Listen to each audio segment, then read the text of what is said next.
हाल ही में आरपीएससी और अधीनस्थ बोर्ड के द्वारा पूछे गए 5 प्रश्न और उनका पूरा निचोड़ आपके लिए प्रस्तुत है। धमाकेदार प्रश्न है साथियों, बार बार पूछे जाते हैं, इसलिए इनका रिवीजन होना भी जरूरी है, आपको पता होना भी जरूरी है। साथ में इनका पूरा निचोड़ के आसपास से और क्या प्रश्न पूछे जा सकते हैं, आरपीएससी अधीनस्थ बोर्ड से एक कदम आगे रहते हुए हमें तैयारी करनी है। साथ ही हमारा राजस्थान का इतिहास चल रहा है, एक बार आप वीडियो सुन लो, एक बार में आपको याद होगा, इसकी मेरी गारंटी है। कोई सा भी वीडियो आप चला करके देख लेना, बहुत अच्छे से इतिहास चल रहा है। एनसीईआरटी, आरबीएससी और अधीनस्थ जो एनसीईआरटी, आरबीएससी और हिंदी ग्रंथ अकादमी की प्रमाणित पुस्तकों से बनाए हुए नोट्स है।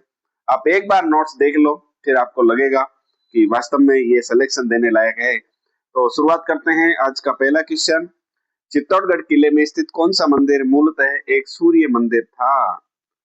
सूर्य मंदिर के नाम से किस मंदिर को जाना जाता है? तो चित्तौड़ के किले में है कालिका माता का मंदिर। पूरा पढ़ेंगे, देखो सुनो। चित्तौड़गढ़ दुर्ग में कालिका माता का मंदिर है, 8वीं शताब्दी का। इसे सूर्य मंदिर, उस समय ये सूर्य मंदिर था, इसलिए सूर्य मंदिर के नाम से इसे जाना जाता है। राजा मानभंग द्वारा निर्मित है। 14वीं शताब्दी में अलाउद्दीन खिलजी द्वारा जब यहाँ पर हमला किया गया तो इसे क्षतिग्रस्त कर दिया गया और मंदिर को क्षतिग्रस्त करने के पश्चात बाद में यहाँ माता कालिका अर्थात भद्र काली का मंदिर बनाया गया है। सच बात यह है कि जो कालिका माता का मंदिर है, मूल रूप से ये किसका मंदिर था? सूर्य भगवान का मंदिर है। और आज भी सामने से आप जाकर के जब चित्तौड़ दुर्ग में जाओगे तो आज भी सूर्य भगवान की वहां पर प्रतिमा लगी हुई है। दो सूर्य भगवान की प्रतिमा यहाँ पर कालिका मंदिर के एक सामने फ्रंट पर है और एक सामने जहाँ से वो पानी बह रहा है, तालाब जैसा जो बना हुआ है, वहां पर भी सूर्य भगवान का जो है मूर्ति लगी हुई है। तो किसने तोड़ा था इसको? अलाउद्दीन खिलजी ने, 14वीं शताब्दी में, याद रखना है। तो चित्तौड़ किले में स्थित कौन सा मंदिर मूलतः सूर्य मंदिर था? तो कालिका माता का मंदिर है, मुख्य रूप से 8वीं शताब्दी में निर्मित। कौन सा मंदिर है? सूर्य मंदिर है। और दुनिया का सबसे बड़ा देवता मैं तो सूर्य भगवान को ही मानता हूँ, जिसके प्रतिदिन दर्शन होते हैं। और दर्शन तो ठीक है, और भी अपन किसी का भी कर लो, मगर खास बात यह है कि अगर ये नहीं होगा तो प्रकृति नहीं चलेगी। प्रकृति में छोटे जीव से लगा करके प्रत्येक वनस्पति, पेड़ पौधे, सबको अगर ऊर्जा कहीं से मिल रही है तो वो सूर्य से मिल रही है। तो कालिका माता का मंदिर मूल रूप से पहले सूर्य मंदिर था, अलाउद्दीन खिलजी ने तोड़ा, बाद में यहाँ पर कालिका का मंदिर राजपूत शासकों के द्वारा बनवाया। दूसरा क्वेश्चन देख लो, रामगुण सागर किसकी प्रसिद्ध रचना है? अब जोरदार प्रश्न पूछा है, बहुत शानदार प्रश्न पूछा है, और मैं तो कहता हूं ऐसे क्वेश्चन ही सिलेक्शन देने लायक होते हैं। रामगुण सागर किसकी प्रसिद्ध रचना है? प्रश्न सिर्फ ये है, इसका आंसर जो है वो क्या है बताओ? प्रताप कंवरी। लेकिन ये प्रताप कंवरी कौन है, ये हमारे लिए बहुत ज्यादा इंपॉर्टेंट बनने वाला है। कौन है प्रताप कंवरी? तो मैं आपको बता देता हूँ, सुनो। प्रताप कंवरी की पूरी कहानी बताऊंगा, कितनी विदुषी हुई है उस समय मारवाड़ के अंदर, और जोधपुर की महारानी भी बनने वाली है। कौन? प्रताप कंवरी। और कितने सारे ग्रंथ लिख दिए उस समय की, बहुत बड़ी विद्वान है प्रताप कंवरी। जिस प्रकार से मेवाड़ में आपको पता है लक्ष्मी कुमारी चुंडावत का नाम आता है, उससे भी बड़ा नाम है मारवाड़ के अंदर जिनका नाम है प्रताप कंवरी। इन्होंने न केवल राम गुण सागर लिखा, बाकी बहुत सारी रचनाएं हैं इनकी, उनके बारे में भी चर्चा करेंगे। पहले मैं आपको प्रताप कंवरी का पूरा जीवन परिचय दे देता हूँ, ध्यान से सुनना साथियों। कौन है प्रताप कंवरी? प्रताप कंवरी का जन्म जोधपुर के जाखण गांव निवासी भाटी गोयंद दास के घर में कब हुआ? 1817 ईस्वी में हुआ। कौन से गांव में हुआ? जाखण गांव में। बचपन से ही बहुत तीव्र बुद्धि की थी ये। बड़ी होने पर इनके पिता ने इनके गुणों के अनुकूल पति खोजा, और सौभाग्य से इनको कौन पति मिला? जोधपुर का महाराजा मान सिंह, अर्थात जोधपुर महाराजा मान सिंह के साथ में इनकी शादी होती है। किसकी? प्रताप कंवरी की। बात समझ में आ गई यहाँ तक? विवाह के पश्चात प्रताप कंवरी ने कवित्व को बहुत संबल दिया और बहुत सारे ग्रंथ इन्होंने लिखे।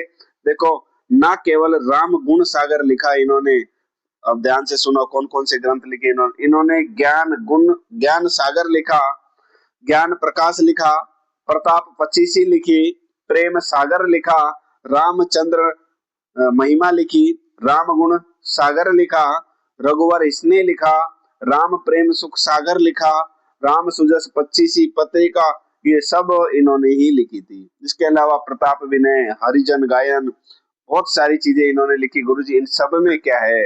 इन सब में राम के चरित्र का वर्णन है। बहुत प्यारा सा वर्णन है। राम जी के विवाह, राम जी के वनगमन, पूरा वर्णन है। सीता हरण, राम का पुनः अयोध्या में आना, राम जी का राज्याभिषेक, सारी की सारी घटनाएं पूरे राम, मैं तो कहता हूँ रामचरितमानस को भी इन्होंने पीछे छोड़ दिया। इतने सारे ग्रंथ इन्होंने राम जी पे लिखे हैं। कुल मिला के बात यह है कि भगवान राम की अनन्य भक्त है प्रताप कुंवरी, और उसका आशीर्वाद भी मिलता है कि जोधपुर के महाराजा के साथ में इनकी शादी होती है, और इन्होंने इस ग्रंथ को लिखा, उसका नाम है रामगुण सागर। पूरा मैंने आपको डिटेल से बता दिया। अब तीसरा क्वेश्चन देख लो। आमेर के महाराजा भगवंत दास के पुत्र माधव सिंह ने अपना पहला शहर के रूप में किसे बसाया था? प्रश्न ध्यान से सुनना वापस। आमेर के महाराजा भगवंत दास, बिल्कुल। भगवंत दास का ही बेटा है मान सिंह, बिल्कुल। और भगवंत दास का दूसरा बेटा है माधव सिंह। माधव सिंह ने किस शहर को बसाया था? तो माधव सिंह ने भानगढ़, और भानगढ़ अलवर है, आपने सुना होगा, भूतों का किला, भूतिया किला जिसे कहा जाता है, भानगढ़ का किला। आमेर के महाराजा भगवंत दास के पुत्र जिनका नाम है माधव सिंह, ये मान सिंह के भाई थे। इन्होंने भानगढ़ अलवर में है, अपने पहले शहर के रूप में बसाया। भानगढ़ का किला इन्होंने निर्मित करवाया, और आज भी भानगढ़ जिसे भूतिया किले के नाम से भी जाना जाता है। तो आपको याद रखना है, भानगढ़ का किला, भूतिया किला, और भानगढ़ किसने बसाया? मान सिंह के भाई जिसका नाम है माधव सिंह। चौथा क्वेश्चन देख लो। सिंचाई प्रबंधन और प्रशिक्षण संस्थान राजस्थान के किस क्षेत्र में स्थित है? क्या है पूरा अपन देखने जा रहे हैं। सिंचाई प्रबंधन प्रशिक्षण संस्थान राजस्थान के किस क्षेत्र में स्थित है? इसका आंसर होगा कोटा। क्या है पूरा मामला देख लो। सिंचाई प्रबंधन एवं प्रशिक्षण संस्थान, जिसको अपन शॉर्ट में कहते हैं IMTI। क्या कहते हैं गुरुजी?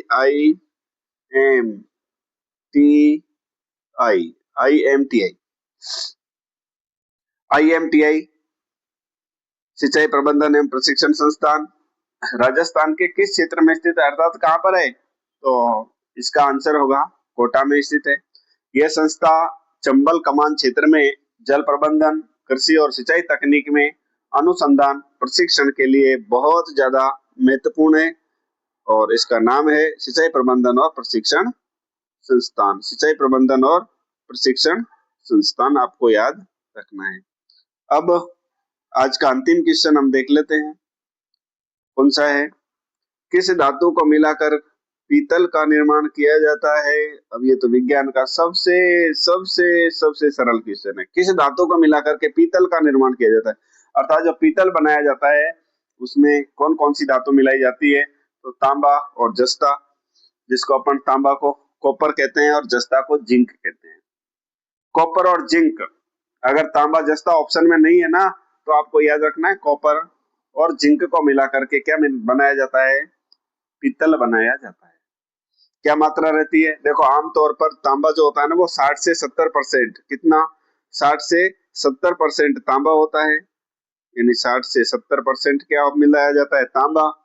और 30 से 40% जो है वो क्या मिलाया जाता है? जस्ता। 30 से 40% जस्ता।